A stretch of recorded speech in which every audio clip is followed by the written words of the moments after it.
Five,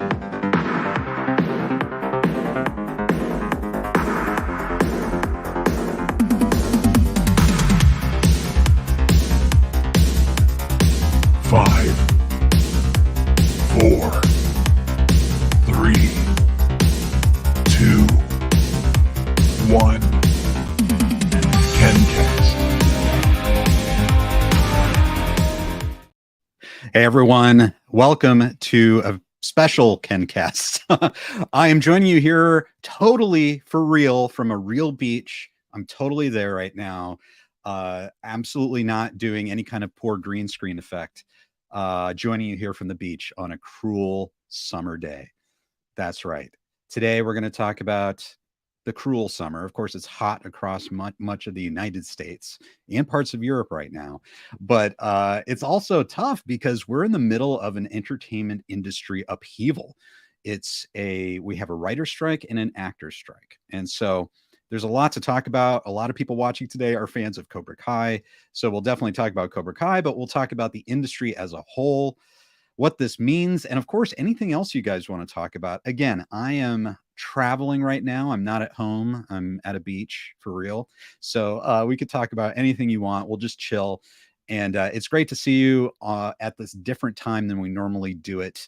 And let me know if you like this time, if it works for you, if some of you are watching that don't normally get a chance to watch live. And of course, thank you for watching live. And also thank you for watching on the replay. So I just want to say hello to everyone here before we get going. It's great to see all of you. Lucky says this is going to be a long and painful wait. It could be. And I'm really interested to get your guys' thoughts on how long this is going to last. We'll look at some articles today and we'll try and piece together what's going on, if anything new's been going on regarding these strikes.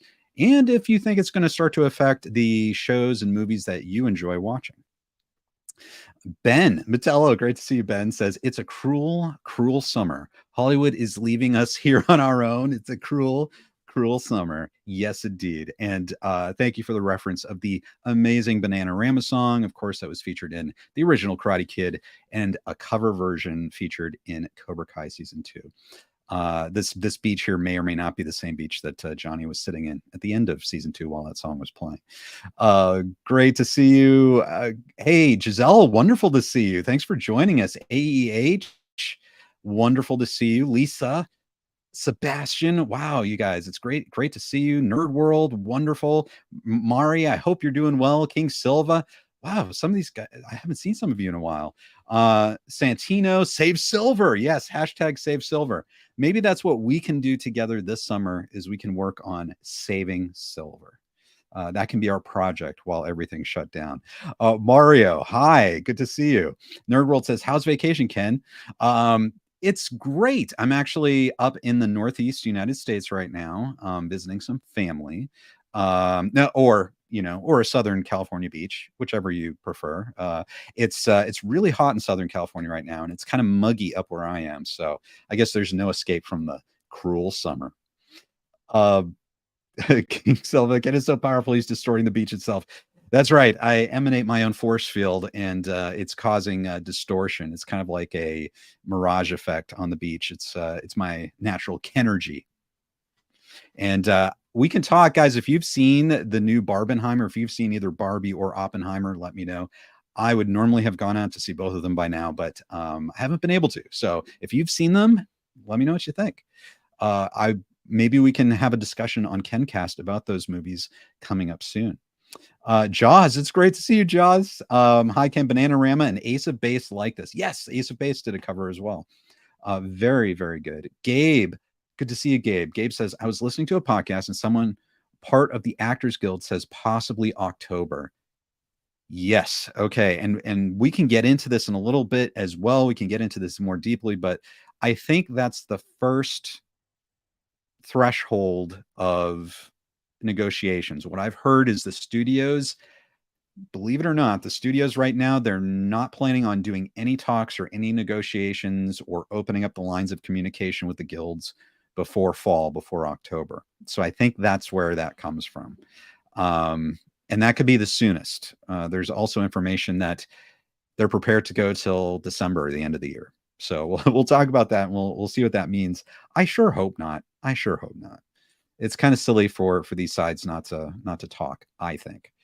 Paula, good to see you, Paula. I'm in your neck of the woods, so maybe when Al feels better, we'll get together.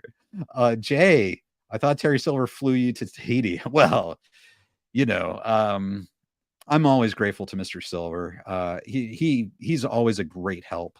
His help is a little less efficient right now because he's not free.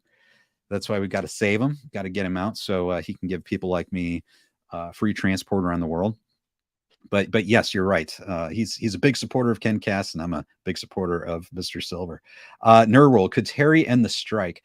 It's interesting because we had Drew O'Halley from the Last Row podcast on this last weekend, and we were talking about what would Terry do? Would Terry be head of the Motion Picture Alliance, like the studios, or would he be on the side of the guilds or the artists? Because he himself is an artist. He's a virtuoso piano player. He has many artistic skills. So would he enjoy using his power to help the actors and the writers? Or would he be head of the studio? Yeah, I don't know. It sounds like he might be more head of the studio type, but let me know what you think. There are lots of sides to Terry Silver that I know constantly surprise us. Ernie Draper. Hi, Ken, listening from Ireland. Hello. Great that you're listening from Ireland. Beautiful country. I've been watching you since the very start of Cobra Kai journey. Huge Silver fan. Hope you're keeping well. Thank you so much, Ernie. Really appreciate it. We're doing pretty well. I don't know how the weather is in Ireland right now, but it's kind of extreme here in parts of the United States, and so yeah, it's a cruel summer, but we're doing great, and I hope you're keeping well too. Thanks, Ernie. Thank you for watching, and all of you guys. It's really great. Chosen. Good to have you here, Chosen. It's an honor. Even though we support Terry Silver on our channel, we always love to have you here. It's an honor to have you here. And I always dream of what might have been if you and Terry had teamed up. I think you guys could have taken over the entire world. So you guys would make a great team. I understand the ideological differences, but thank you for joining us. Nonetheless, you're fully welcome here. Thank you, Chosen. Let's see. Nerd World. Did this really happen in Universal Studios with the trees? Yes, it did. Okay, so Nerd World is talking about at Universal Studios, they have the picket lines for the actors and the writers in front of the studios. And there were these trees near Universal that were providing shade for the sidewalk. So apparently what the studio did was they hired a crew to come out and completely cut all the leaves off the trees. So basically the trees would provide no shade for the picketers. That's pretty rough. That's pretty rough. And that did happen. And apparently that violates, they weren't supposed to do that. It's up to the city to take care of those trees. So they are being slapped with violations, fines by the city for doing that. Of course, it's only $250. So it doesn't, unfortunately, it's not, it's not going to hurt them, but symbolically, yes, they were not supposed to do that. And that's kind of, that's ridiculous. I think, come on, guys. That's ridiculous. Don't be doing that. Respect people. Especially when it's been so hot. It's been like over 100 degrees in the valleys, in Southern California. So, being in the sun, 100 degrees, and then having no shade or relief, that's not good in my book. Darkest Hour says, by refusing to talk, our studio self-sabotaging and willing to destroy it all over this. Okay. So, I mean, exactly, is this the right approach? And we're going to get into this. Barry Diller had a very explosive interview. He was kind of an ex-CEO of the industry, and he had opinions on all of this. But I think you could make a case that they are self-sabotaging. I'm sure what they're trying to do is let this strike drag on. And of course, the pain they feel like for the writers and the actors, and maybe even the other supplemental industries supporting filmmaking, are going to get angry and more desperate because they're not making money. So at that point, maybe the studios will feel like they have more leverage in the negotiation, that the guilds will more easily agree to a deal. But as we'll see, I think you're right. It could be self-sabotaging because they're not producing any new content. And, we'll get back to this later, especially when it concerns Cobra Kai and all these other shows that are completely halted. All movies, shows completely halted for the most part. And unfortunately, once the strike ends, it's not like everything's just going to pick up right away like it did before. Because think about it, there were projects scheduled for now, for September, October, December. All of these shows and movies were supposed to be shooting now. So once the strike ends, then all of a sudden, all these things can't go into production at once because people will be double or triple booked. So it's like a log jam of productions, and it's going to take time for things to even out. So I think you could make the case that this could be self-sabotage. It may not be the right approach. And I'm wondering if people will start to reconsider, maybe on the studio side, how they're approaching this negotiation. So it's a really good point. AEH listening from Sweden. Wonderful. Thank you for joining us from Sweden. I hope it's great up there. Hopefully it's not as warm as it is here. I haven't been there, but I know it's very beautiful in Sweden. So thank you, AEH, for joining us today. Giselle, I love your videos. Very good. Thank you so much. I appreciate it. I enjoy making these videos. I'm trying to think of like different types of videos that we can do. And I might put up a poll of maybe some non-Karate Kid Cobra Kai type things that you guys might be interested in exploring and having videos made about. So watch for those polls. If you're not a subscriber, go ahead and hit subscribe so you'll see those in the community tab and you can vote, because I'm very interested to hear what you guys are interested in. I am not just beholden to this. I am a fan and of all movies and TV shows, and I'm a filmmaker myself, so I'm very happy to get into different topics with you as well. Thank you for watching. Really appreciate it. Melissa, bonsai. Good to see you, Melissa. Great. Oh, and Marian Ellis, hashtag save silver, free silver. Yeah, 100%. Thank you guys who are joining. Thanks for joining me on the beach. I'm totally here for real right now. Totally on the beach. Let's see. John says all summers with Cheyenne are cruel for Terry at his beach house. Ooh, yes. Oh, Jaws. And that might be why Terry gave Cheyenne the boot, right? Maybe it was too cruel. Cheyenne was too cruel. So I love that. Jaws on Twitter, you make amazing memes, and I'm very honored when you feature yours truly. That's wonderful. So thank you so much, Jaws. Big T, wow. Thank you for joining us, Big T. We always strive to help you out. We hope that your accommodations are comfortable right now in the detention facility, and we will look forward to getting you out as soon as possible. Thank you for commenting. It's a square, and I will try and figure out what you mean. I'm good at that. I can read between the lines on all your messages, Big T, and so we'll try and work on that for you. So thank you for joining us. Ben Kenobi, great to see you, Ben Kenobi. Santino, hashtag Dynatox. Yes, and you know something? I certainly hope that the Dynatox TV series that Hayden Schlossberg, who was on KenCast just 2 or 3 weeks ago, talked about this Dynatox series that could be coming. Of course, we don't know, but I think it's at least on their brains. And so hopefully we'll see something about that in the future. Ernie has an update from Ireland. The weather ain't great. It's one of our worst summers. Oh, rain one day, sunny the next. I'm off to Spain on vacation next week.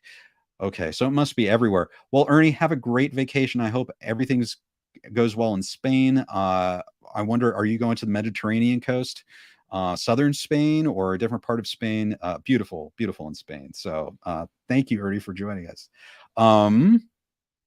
Let's see. Well, I see all of your comments, and we're going to get to tons of your comments. I do want to at least get to a little bit of news, so let's do that. KenCast News. Okay, so I want to go over a few things that I've seen. One thing I want to bring attention to is on Netflix Junkie. They called special attention to a friend of ours here at KenCast, Mike, Cobra Kai Wisdom, and they did a whole article based on his tweet where he tweeted the screen test for Ralph Macchio and Pat Morita for the original Karate Kid movie, and then talking about all the responses to that tweet. And just it brought up so many great memories for everyone. So I want to say thank you to Netflix Junkie, and congratulations to Cobra Kai Wisdom Mike. He's great. He's a great supporter of the Save Silver cause, and of course an expert and just an amazing guy. Great fan of all this stuff. So if you don't follow Cobra Kai Wisdom on either Instagram or Twitter, go and do that today.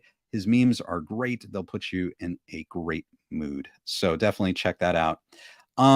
This was kind of the article I was talking about, and we can kind of merge this into the discussion because this could affect obviously Cobra Kai, but also all these other series. Heck, if there's a Dinotalk series, somehow being considered, nothing's happening with it right now. Nothing's happening because everything is shut down and the writers can't write. So let's see what Barry Diller is warning about, and we can talk about this. I don't know, I'd be interested to get your thoughts too. Starting from the beginning, former Paramount and 20th Century Fox CEO Barry Diller did not hold back during an appearance on CBS's Face the Nation, issuing a bleak warning to Hollywood that the entertainment industry faces a, quote, absolute collapse if the double strike by the Writers Guild of America and SAG-AFTRA is not resolved soon. And this is a quote. What will happen is, if in fact it doesn't get settled until Christmas or so, then next year there's not going to be many programs for anybody to watch. So you're going to see subscriptions get pulled, which is going to reduce the revenue of all these movie companies, television companies, the result of which is that there will be no programs. And at just the time strike is settled that you want to get back up, there won't be enough money. Okay, so let's talk about this for a second, because he's making a really good point. And we had that, I think Darkest Hour talked about the self-sabotage. So what he's saying is we're not, all these shows that are halted right now, they're not being produced. So whenever the strike ends, if it winds up being December, then the shows that normally would be coming out and be ready to go for content aren't going to be there. So all these streaming services rely on people signing up and paying monthly subscription fees, and they want new content, not just the same content over and over again. But what if there's no new content? Well, then people might not subscribe to Netflix. They might drop their subscriptions. They might stop subscribing in the meantime to all of these services until new shows come out. And if that happens, then the streaming platforms won't get the subscriber money, and they'll be out of money, and they won't have as much money to actually produce the shows. And then they'll have to try and work to get those subscribers back. And so what he's saying is that could lead to a collapse of the industry. Now, as I don't know if he's talking about the entire Hollywood industry, it kind of sounds like that, or if he's talking about just the idea of the streaming platforms and original content driving subscribers on streaming platforms. But it's absolutely fascinating. And let's get back to this and see what else he says. Diller, who currently serves as chairman of holding company IAC and Expedia Group, says that the unions and studios, through their labor representatives, Alliance of Motion Picture and Television Producers, should agree to reach a settlement by September 1st. The truth is, quote, this is a huge business, both domestically and for world export.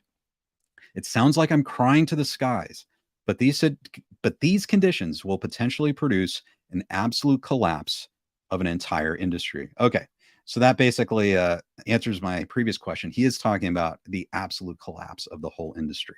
So that's not good. So I think that sort of begs the question then, what about all of our favorite shows? You can talk about Netflix shows like Cobra Kai or Stranger Things or other huge shows. What is going to happen if this strike goes on so long that by the time everything's ready to go into production, subscribers have left these platforms, revenue has gone down, and maybe there isn't enough capital in these companies to fund production of these new series solely for these streaming platforms? are these studios going to be underwater? We talked previously, I talked with Drew in past weeks, I think it was last week, about, say, Disney. Now, Disney as a studio has not been doing well this year. Their movies have not brought in a lot of money, and they've spent hundreds and hundreds of millions of dollars on these movies, like Little Mermaid and Elemental, and probably most notably, Indiana Jones and the Dial of Destiny, which cost the studio, including marketing, somewhere around $450 million. And so that movie has to make probably 8 or 9 $100 million in order to break even and make a profit. And it's not going to do that. It might, I think people are saying that it might not even pass $400 or $500 at the box office. It's really going to go down as one of the biggest disasters in movie history financially. So we've heard rumors about Disney. Bob Iger's looking to sell off parts of Disney, or maybe the entire company. Apple has rumored to be a buyer of the entire Walt Disney Company.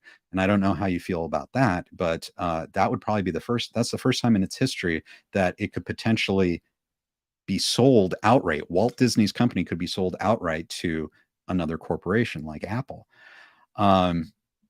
So cash flow is an issue here. And as time goes on, it's sort of like, I don't know, Toyota or a car company.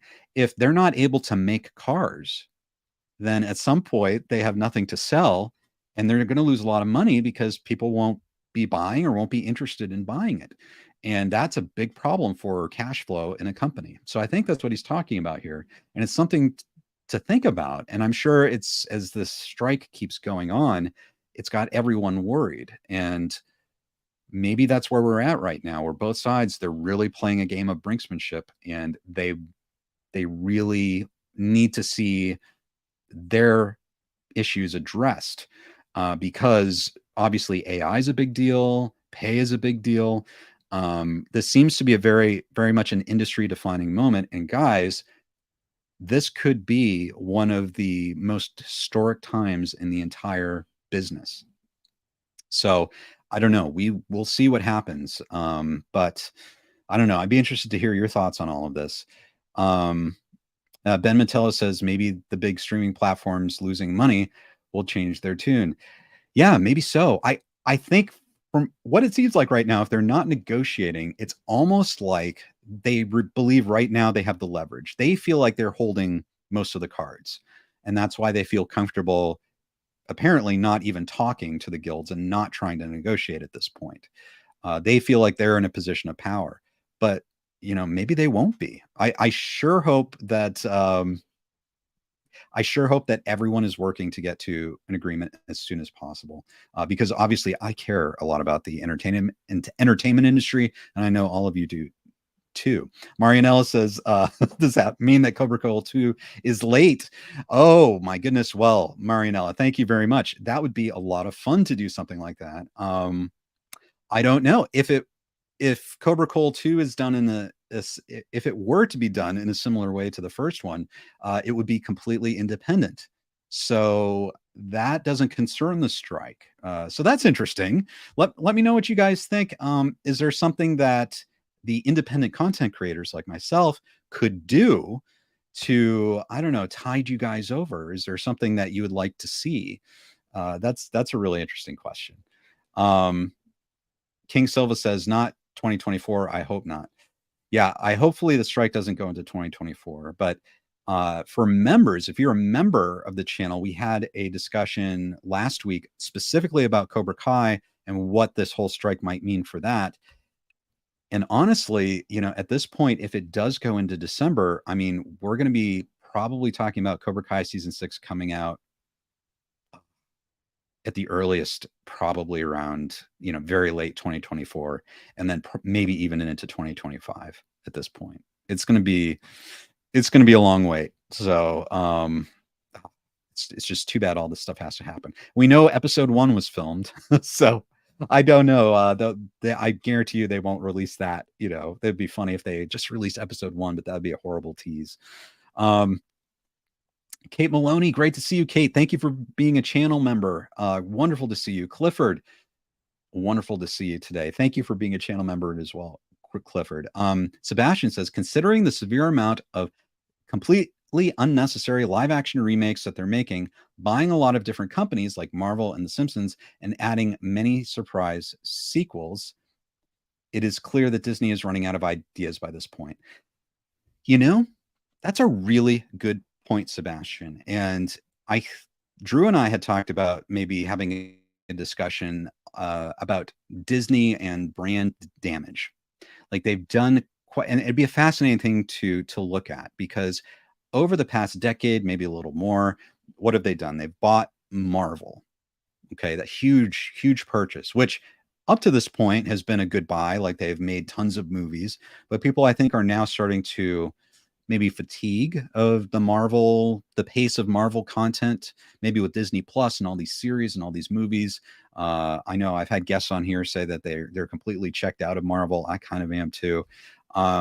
So they bought Marvel, they bought Lucasfilm, so Star Wars, Willow, and Indiana Jones. And so I don't know. It seems like Star Wars maybe from judging from a lot of content online, it seems that Star Wars, the fandom is split and maybe a bit fatigued and not entirely enthused about all the content that's coming out, like on Disney Plus. We haven't seen a Star Wars movie, since Rise of Skywalker? I can't remember. Did Solo come out? I think Solo came out before Rise of Skywalker. So Rise of Skywalker was the last Star Wars movie.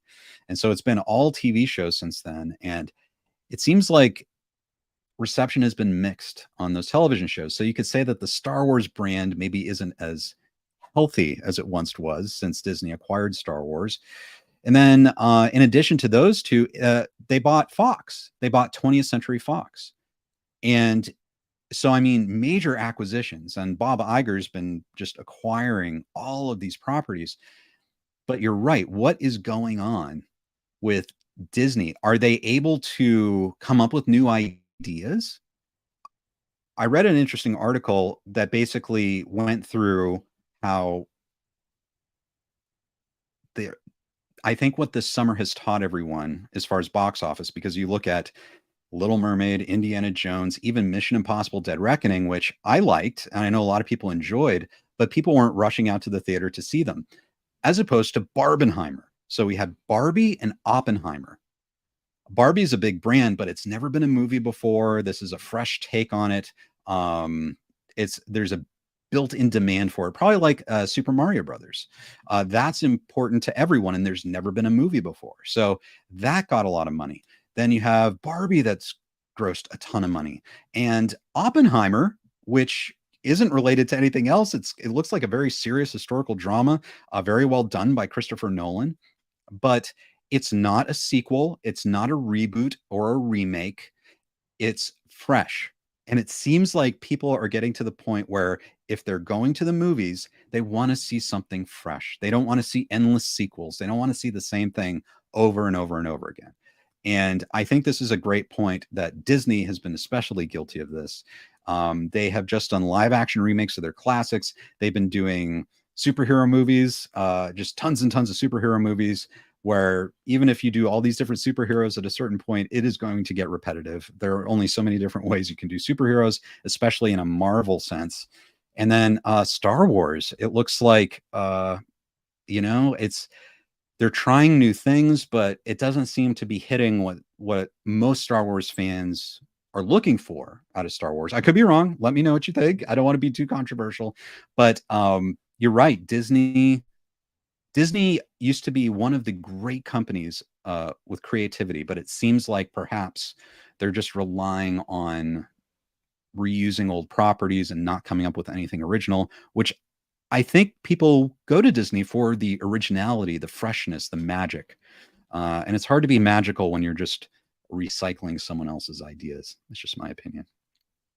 Marianella, at the rate the writers and actors strike is going, and they barely got to film a few scenes. Yeah, exactly. I know. And, we talked with, if you haven't seen it yet, watch my interviews with the showrunners, John, Josh, and Hayden, and also Alicia Hannah Kim, and Thomas Ian Griffith and Mary Page Keller. And they talk about how, even when, even though they finished the first episode or they filmed it, um, once the whole season is done, they may have to go back and do some pickups. So basically, maybe add some scenes or lines or reshoot some things. And what's really interesting though is if they started filming at the end of April, early May, because I think it was May 1st that the strike happened and they shut down production.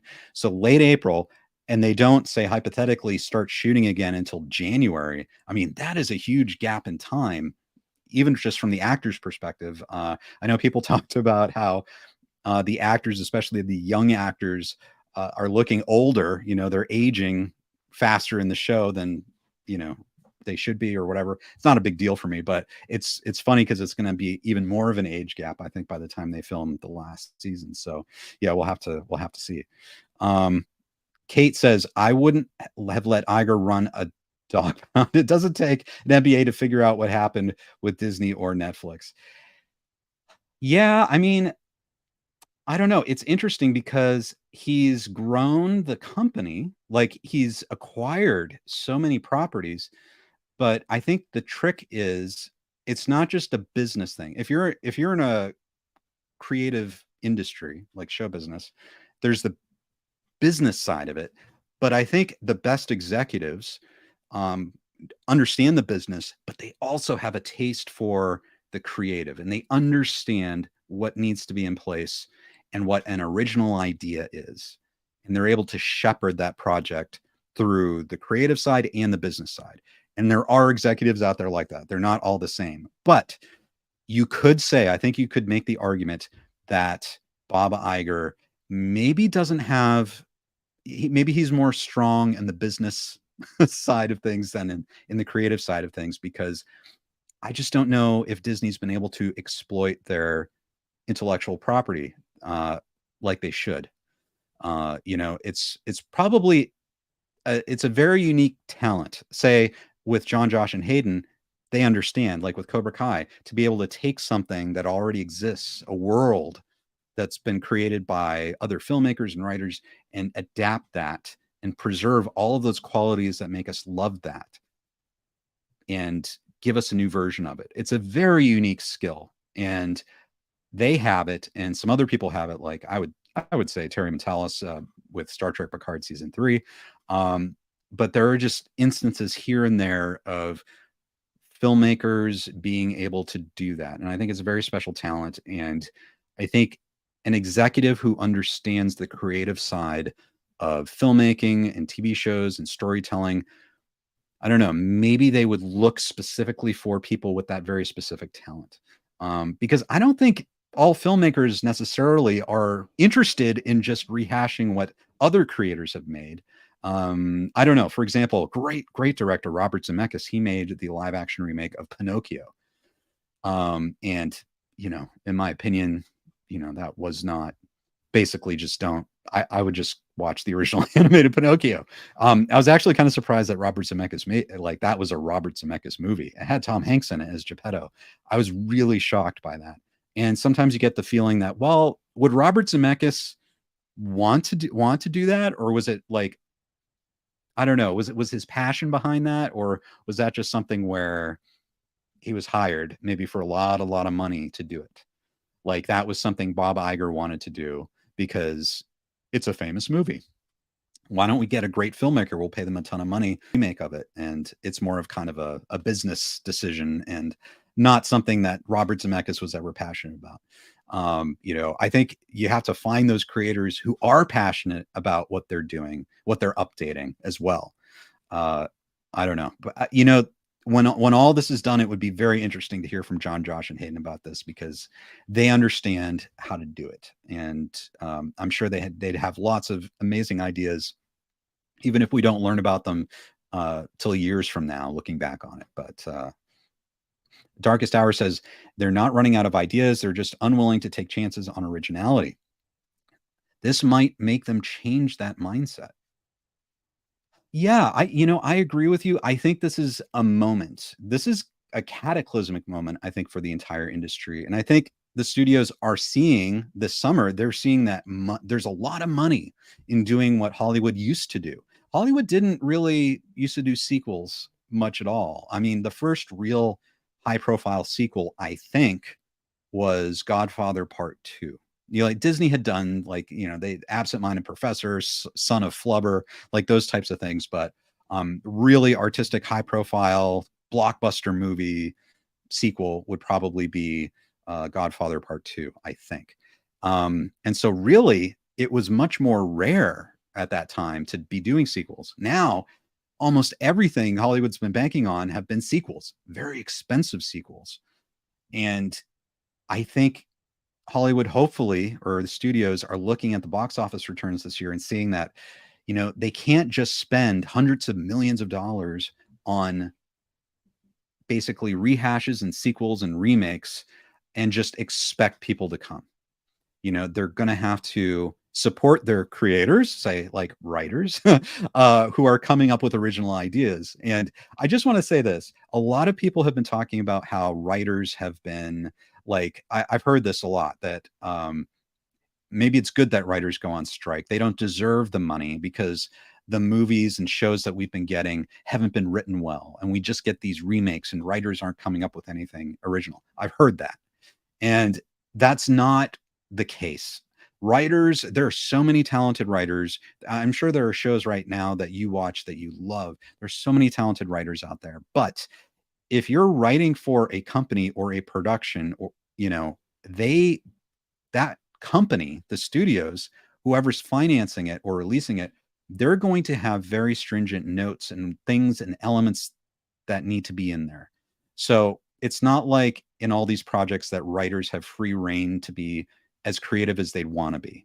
And so that's not fair. I think maybe what you'll see is kind of the executive I was talking about earlier, like the type of executive who understands both the business and the creative side and will sort of understand how to pick very great writers and directors and give them the leeway to make something good and not over encumber them with notes and direction and elements that they feel like would market well, if that makes sense. Santino says, if Cobra Cole 2, I love this, guys. If it happens, you need to try to get Tig in it. That would be so cool. Yeah. Oh my gosh. Are you kidding me? That would be a dream come true. AEH, yes, Cobra Cole 2, please. Okay. Cobra Cole would definitely be something that would be appreciated by many fans considering the strike. Interesting. Okay. Interesting, guys. This is good to hear. All right. Well, we shall see. We shall see. Drew O'Halley says, I hope the delay doesn't cause Netflix to rush anything out to quote get content out. Ooh, that's a good point. The show hasn't been forced to compromise any quality. I hope it stays that way. Yeah, that's a really good point. Like once the strike's over and things get back into production, is there going to be added pressure to rush and maybe do things with more limited resources or time? You guys know the I wish I could draw it here. I can't. There's like that rule of production. It's like a triangle. And at the corner of each triangle is good, fast, and cheap.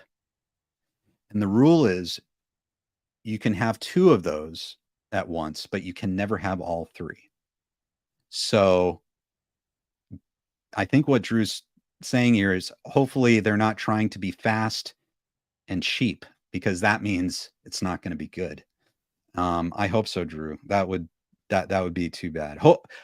I'm hoping that by the time this gets resolved, there'll be respect on both sides and the studio will understand how creatives need to work and the conditions they need for a good show. I certainly hope so. Yeah, I hope it doesn't rush. Thank you, Drew, for the comment. Nerd World, maybe after episode 1 they do a time skip because of the strike and the actors growing up. Yeah, maybe so. It would be interesting. Of course, you know, depending on how many episodes, I mean, that already represents a lot of money that they spent shooting that show. So, you know, it may be kind of like as Drew was saying, once things get back into production, the Cobra Kai production might not have as big a budget as they did before.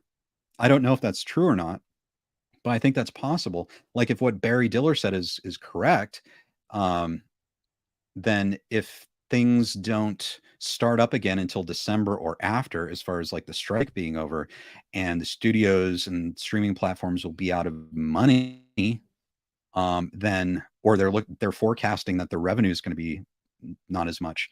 They may not want to lay out as big a budgets to finish up these shows. Maybe they will for, say, Cobra Kai or Stranger Things, but even then, they might request that the showrunners decrease spending by 10 or 20%. Who knows? I don't know, but that's something. I think all those things are in play the longer the strike goes. So that's why I just hope it finishes quickly. Um, we are we're at the end of July, and Barry Diller here in that article we read said he'd like to see it solved by September 1st. I mean, that's still over a month out. You would think that these entities could get together and negotiate something in over a month. So I really hope this doesn't drag out. Really, because I think that's a good point. Are they really thinking about the long-term health of the entire industry? It's an American industry. And that's another good point.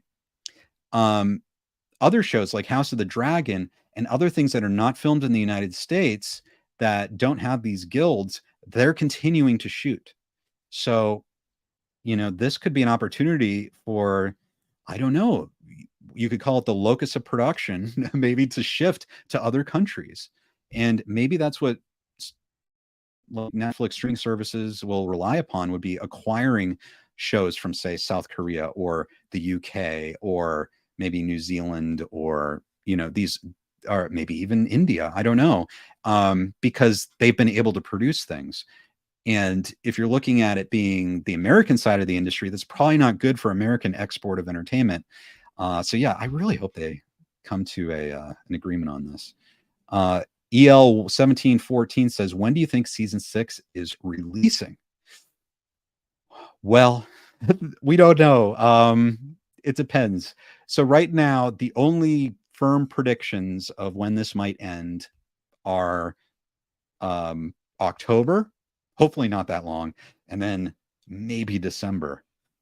So I sure hope it's before either of those, but those seem to be what people in the industry are kind of teasing to the press, that they're thinking about mentally October or December. So the thing is, once the strike ends, then everything's going to have to be rescheduled. Actors, they may say, all the actors in Cobra Kai, what if half of the actors were supposed to be on other shows by October, or other movies, or they had other projects? And once the strike is over, well, those will go into production as scheduled, for example. They can't work on Cobra Kai and those other productions at the same time. So there's going to be probably a time where everything's going to have to be rescheduled. Availability for crew, for the writers, for all the actors, directors, everyone is going to have to be reassessed. And so I could be wrong on this. Maybe they have a contingency in place. Maybe everyone is like, they have to go back and do Cobra Kai first, if that's in their contracts. I don't know. But I would imagine that there'd be some kind of buffer time, because things would have to be rescheduled. There might be some budgetary changes, other complications. So I don't know if it's October. I think if it's October, we'd probably be looking at late 2024. Earliest. Maybe you could get the show out by like the September timeframe if they went into production right away in October, but I don't think it's going to happen. I don't know though, like as it's going on longer, once we get to December, if the strike's still going on in December, guys, I think I wouldn't be surprised if the show doesn't come out till like that New Year's time slot in 2024 or 25, or it could be into the spring in 2025. It's going to be a long wait, I think. Just my opinion. I'm interested to hear your guys' opinions as well. Melissa says, the writers, the actors, and the studios need to find middle ground in everything, something they can all agree on. In your opinion, what would you say would be a good middle ground? I think you're right. And I think that's the trouble right now, is that they're not finding middle ground on a couple key issues. One is pay, especially residuals from streaming. They say that actors need more residuals from streaming, and the streamers are like, we don't have them. We're not going to give you residuals. The second seems to be AI. So this is a big deal that's exploded lately. And I think both the writers and the actors want constraints on AI that doesn't infringe on their ability to work. So we've talked before about writers and AI. Basically, some people in the studio system might want to use AI to write or come up with a concept or write a script, and maybe have a real human writer rewrite it later. But that way, it completely belongs to them. They don't need the expense of hiring a writer. They can kind of put in whatever they want. They may find that for them, that's the way they'd want to go. It's more efficient for the studio. Of course, creatively, that sounds absolutely horrible. But I think they want to make sure that AI isn't used to replace people. Maybe it's used as a tool, as an aid to human writers, but that it's not replacing human writers. I don't think the Writers Guild is going to back down on that. Also, with actors, a big deal is the whole likeness issue. So a lot of actors now, of course, in superhero movies and anything with special effects, have their likenesses scanned so that they can be used in special effects and that type of thing.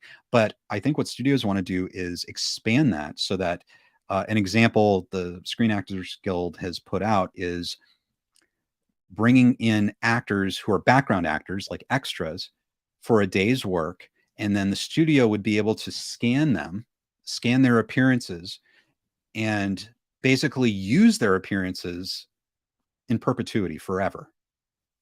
So they only have to pay those actors for one day. And then the studio owns their likenesses forever. And I think they want to prevent something like that from happening. Because, basically what you're doing is you're replacing, not only are you replacing real people with fake people, you're using a real person's likeness. I mean, that an actor, like, that is their currency. That's their part of their value, is their individuality. And so the studios want to take that away and basically not pay them for it, and probably put a lot of background actors out of work forever. So I think there's going to have to be something there, that there might not be much middle ground, and maybe that's why we're in the situation right now. Bliss King says it's mostly fan films now, such as the Kenobi series. Yeah, I know, and maybe it's going to be up to fan films for a little while to do this, because they tend to be completely independent. Darkest Hour says maybe studio executives should realize that oversaturating the market with name brands is not the best move. Well, right, and at some point, all of these name brands were original. And I think there's more risk involved in maybe coming up and developing new properties, but I think in the old days, they didn't have to spend all this money on these initial properties. For example, Indiana Jones and the Dial of Destiny supposedly cost, the production budget was supposedly over $300 million. Okay, that's a lot of money. And what if for that same amount of money, you developed 7 movies, still decently budgeted, right? So maybe you have 5 or 6 movies that you produce for that same amount of money, and you have the opportunity to have, I don't know, maybe 3 or 4 new hits, or maybe even 2 or 3 new hits, and the others do okay. But with the hits, you have the opportunity to make more money. And so maybe they'll start to do that and put maybe decent budgets, but not exorbitant budgets, into developing new types of properties. Yeah, I think you're right. I think you're right, Darkest Hour. Jaws says, Ken Cole character from Cobra Kai. If you could only choose one, do you prefer if he appears as character in Cobra Kai season 6 or the Dinosaur series? Oh my gosh. Well, Jaws, it's so beyond my wildest dream. That would be crazy. I don't know. I don't know. The character himself, it depends. Like, the Dinotalk series might be in the past. So depending on how they do it. So the character is a kind of a current character, so maybe it would only fit into like a Cobra Kai season 6. But again, that's I'm just so flattered you would think of that. Thank you so much. AEH says Tig has time to grow his hair into a nice silver ponytail as it is now. Well, that's the thing. His hair was there. His hair was right there. It was ready to go. Yeah, but you're right. He has the time now to keep his hair long. So I don't know. It'd be interesting after all this is done to if someone asks him about like if he enjoys having his hair long or if he prefers having short hair, because it seems like when he has not been playing Terry Silver, his hair has been short, and so I don't know if he has to keep his hair long for months. Maybe that's a pain. I don't know. Jay Wiggin, ironic how new ideas are novel now. Yeah, I mean, I would recommend last KenCast. I had this amazing conversation with Drew Rohally about this, and you just get into they've gotten to a point where they want to spend a lot of money, like $300 million to make $1 billion. And the only things they feel comfortable doing that on are proven successes, like sequels and remakes. And so and they feel like that those are the only things that are going to get people out to the movies are sequels or something where you're spending 300 million dollars. Like you need to put that much money into a movie in order to draw audiences into theaters or they won't watch it at home. But I think we've seen this past weekend, that that's not true. People came out to see Barbie and Oppenheimer. I mean, it's about ideas. I think it's about the craft, the filmmaking technique. And it's not just about the spectacle and the special effects. But I think, Jay, that's an amazing point. It's like, yeah, it's like new ideas are novel, and it'll be interesting to look back on this in 30 years and just kind of assess what the heck was going on. Nerd World says, I think the people, us, are having enough of the nostalgia and want something new. So that's why Barbenheimer started in the first place. Right. And, it's like, I think nostalgia will always have its place. And I think people will always want to go back to nostalgia, but maybe it's more like this cynical nostalgia, where they're just putting things in there because they hope people will come see it. Like it's on the nose, maybe not very artfully done. And yeah, but I think you're right. Like, I think maybe people want to see new things. I do. I'd love to go. I'm very curious to see both those movies. New ideas are very attractive to me, I think. Kate Maloney says Disney tried to please a bunch of people who weren't fans. Then they put in directors with really bad track records and they insulted everyone who objected. This was, dare I say, deliberate. Yeah, I think you could make a strong case that. Now, that's the thing. I've never run a movie studio. There are so many pressures involved. There are so many interests. If they're public companies, I think most of them are, then you have to answer to shareholders. You have everyone on the business side. You've got the creatives who are actually working on the productions. There's so many people you have to answer to. It's very difficult. I'm sure it's a tough job to run a movie studio. However, at the same time, like any business, I think it's about the success of your project management. And I think you bring up some good points. Were these projects managed properly? Were the right people put in charge of them? That I think this is a really great point. It's interesting about deliberate. I don't know. I can't imagine anyone would want to tank their business deliberately. I think it's just maybe overconfidence and a lack of awareness for, I don't know. With Disney's, I think if you're banking on established properties, I think the difficult part is understanding why those properties are so popular with so many people, because they need to be popular almost universally. And you can't put out things, I think, that are, take something like Star Wars, for example. You can't put out a Star Wars movie and have it only appeal to 30 to 40% of the fan base. And I think that's what we had is you have 30 to 40% of the fan base loves it, but then the rest of it either is kind of meh or actively doesn't like it. I just don't think that works. And so I think the people behind it and the people who are making it need to have an understanding of why, say, 80 to 90% of the fan base would love it and make something like that. For instance, Cobra Kai. I think that's a great example. Look at the response to Cobra Kai. I haven't come across any fan of the Karate Kid movies that hasn't loved Cobra Kai. Like it is a home run with fans of the Karate Kid movies.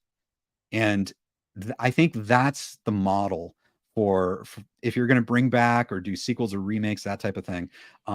You really have to shoot for that, where everyone who loved it before is going to embrace the new thing.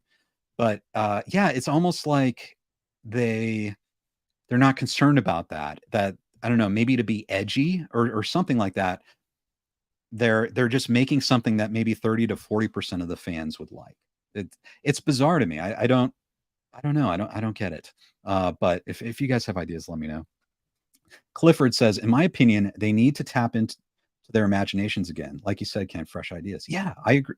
So many fresh ideas, and they're out there, and the writers are out there, very talented. They have lots of good ideas. I promise you, they have tons of great ideas, but those scripts are not getting picked for production. Guaranteed. You can quote me on that. Dominic says, hey, Ken, the only good thing is we keep Cobra Kai longer. Once it's over, it's over. Yeah, well, that's true. We'll have Cobra Kai to look forward to for a while, which is great. And I will say, like, go back if you haven't listened to on the KenCast podcast or watched the interview with Hayden Schlossberg, you know, he talks about the end of the Cobra Kai series and that we're living in a world now where nothing has truly ended. So, and I think he was teasing the fact that it's very possible that at some point in the future, the series or the concept will come back. And so that's something I think we could look forward to, hopefully in the future, if all of this is worked out. I think, Dominic, you bring up a really great point. You know, we should enjoy this time. It's been a great series, and you know, we've got an amazing final season coming at some point. And yeah, we should look forward to that and be thankful of that, and also hope for a quick end to this strike. Jaws says a character from Miyagi-verse and Ferris Bueller spinoff. Right. They were working on a Ferris Bueller spinoff. I wonder if that was close to production or not, but of course that's shut down, unfortunately. I can't wait to see that when it comes out.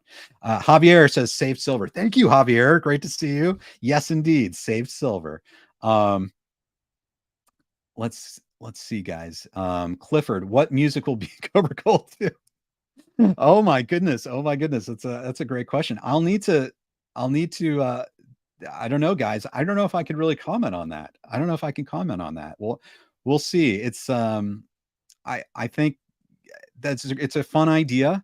All I could say is I think everyone involved would love to do more Cobra Kai.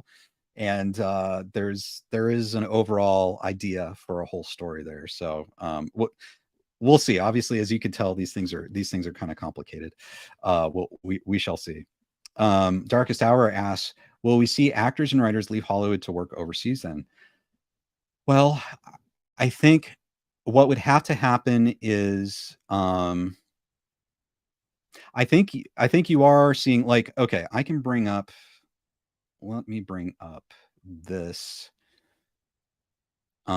This is an article, why Jenna Ortega and Matthew McConaughey movies can still film amid SAG strikes. There are some movies and studios that are not tied to the main the AMPTP, which are the main Hollywood studios.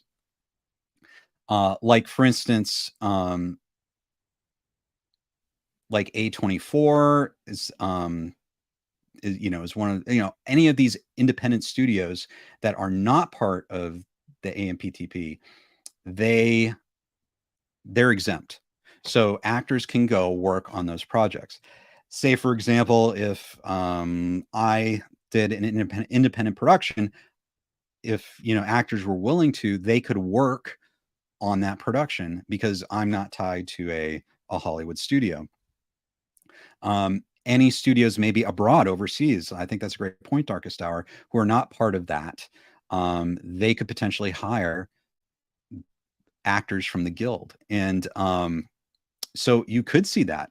Mark Ruffalo recently said he encouraged actors to go work on independent movies.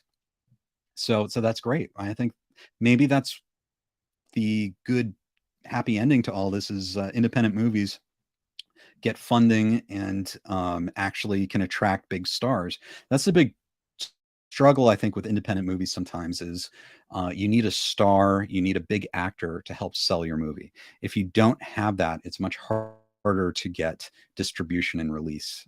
So that would be amazing if actors did that. Jay Wiggins says Cobra Cole 2 here in Big T's office. He's giving marching orders on his latest project. He's back to the camera until the end. It's really Tig, and the project is dying toxic. Oh, I'd love that, Jay. Yeah, I love that. Yeah, I love that you guys are thinking of that. That's wonderful. Yeah, it would be amazing to do something like that. I think to have the ability to involve lots of great people, I think it could be an amazing story. So thank you. Clifford says, Ken, I don't know if you saw it, but there's an actress now working at the Waffle House. This strike needs to end. Well, sure. I mean, I think who was it that recently said that 87% of members of SAG make less than $26,000 a year from acting. And I don't know if you guys have ever been to Los Angeles, but that's not enough. Even $26,000, that is not enough to pay the bills. So I saw an article the other day with a person who, she was a showrunner of a hit streaming show, and she had to drive an Uber on the off parts of the year to pay her bills. Isn't that something? A showrunner that still had to make money on the off parts of the years. That's just the way it is. So it's really, I don't know. I really hope it comes to an end very soon. Brian says, how about UFOs come to Earth to learn the ways of the fist? That's great. Well, guys, I don't know if you're interested. There's a hearing coming out. So I've got so many interests and I'm working on other projects. And one of them has to do with that topic of UFOs, which I think it's like an amazing topic, but I don't know. There are interesting hints that maybe there's already a presence on Earth. I know it sounds crazy, but it might not be. And there are actually hearings in front of Congress on, I think it's tomorrow. And they're going to start to put people under oath about this. So maybe, I've been thinking about having a KenCast after dark, just talking about aliens and UFOs. And I think that could be fun. So Brian, definitely, if you're not subscribed, subscribe. And, maybe we can have a discussion about that too. Drew says, I think the Witcher Netflix series is a good example of that. It almost seems like the writers on that particular show aren't fans of the source material. With Cobra Kai, it's clear the big three are definitely fans. Yes, you're exactly right. And I think that's one of the reasons Henry Cavill quit the Witcher series, was because the people behind the show had no respect, really, or they didn't care about the lore or the history of the story at all. And it's just so bizarre to me. I mean, I get it from a certain perspective. Sometimes you want to hire talented writers that aren't necessarily the biggest fans of the particular property, but I mean, with something that's very niche, and the fans of the show are going to be very much very into it. Like, it's not just a sort of general audience show. Like, it's a very strong genre show. And it's weird that you would have writers who don't care about it. Lisa says, Cobra Kai is a brilliant show for all age groups. I agree. I totally agree. Santino, Ken, you should try to get your family on Terry's side. Oh yeah, that's great. I'm curious. I'm curious about the Coles. You guys, obviously we've seen Tom Cole in Cobra Kai. Is he related to Willie Cole, as mentioned by Terry Silver in Karate Kid 3? Is there a whole clan of Coles? I think that would be a lot of fun. Matt Moore, howdy, just leaving work, but going to listen to this on my way home. Hope you're well, Ken. You too, Matt. Thank you so much for being a channel member, and thanks for listening. This really great to have you here, and I hope you're doing well. Jaws says, Tia Leone, Mr. T, Big Tig singing Eye of the Tiger and Cobra Kai too. Yeah, that's the one thing. We have not seen Terry Silver on the Cobra Kai show sing yet. I wonder, I bet he's an amazing singer. You know, Terry Silver just crooning, it would be absolutely amazing. Let's see. Sonic, please, may you read my comment? I'm reading it. Thanks. Thank you for watching. Thanks for commenting. Jaws says, do you prefer direct a movie about vampires or about UFOs? I think for me, UFOs 100%.